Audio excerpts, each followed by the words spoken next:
guys will find that you have passions, and having a passion is a gift. I think we all have passions, and you don't get to choose them. They pick you, but you have to be alert to them. You have to be looking for them. And when you find your passion, it's a fantastic gift for you because it gives you direction, it gives you purpose.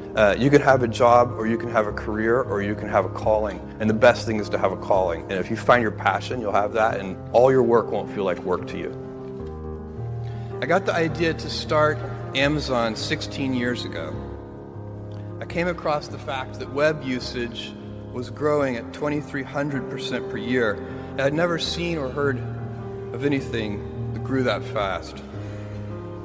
And the idea of building an online bookstore with millions of titles, something that simply couldn't exist in the physical world, was very exciting to me.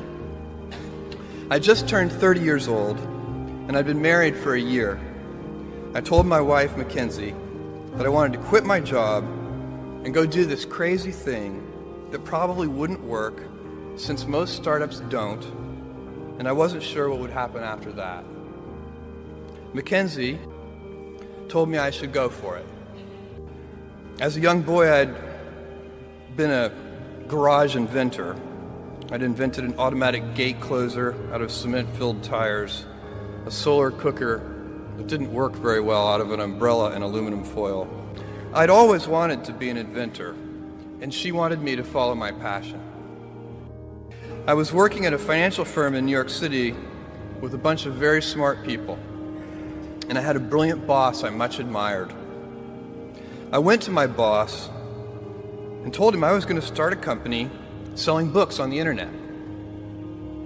He took me on a long walk in Central Park, listened carefully to me, and finally said, "That sounds like a really good idea, but it would be an even better idea for someone who didn't already have a good job." That logic made some sense to me, and he convinced me to think about it for 48 hours before making a final decision. Seen in that light, it really was a difficult choice, but ultimately, I decided I had to give it a shot. I didn't think I'd regret trying and failing, and I suspected I would always be haunted by a decision to not try at all. After much consideration, I took the less safe path to follow my passion, and I'm proud of that choice. Tomorrow, in a very real sense, your life, the life you author from scratch on your own, begins. How will you use your gifts? What choices will you make? Will inertia be your guide, or will you follow your passions? Will you follow dogma, or will you be original? Will you choose a life of ease, or a life of service and adventure?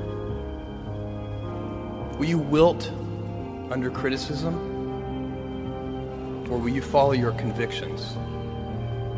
Will you bluff it out when you're wrong, or will you apologize?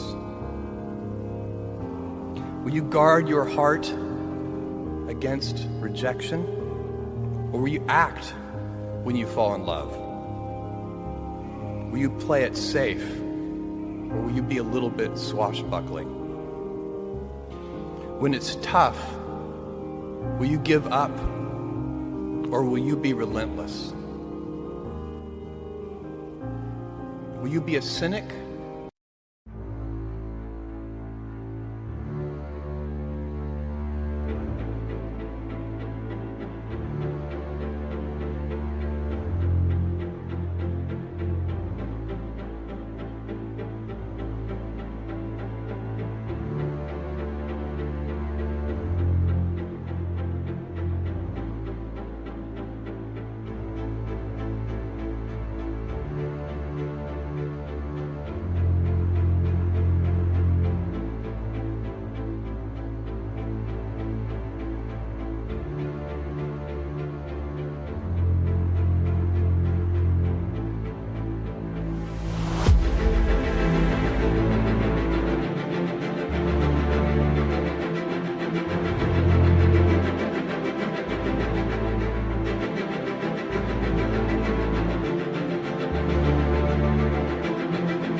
you be a builder?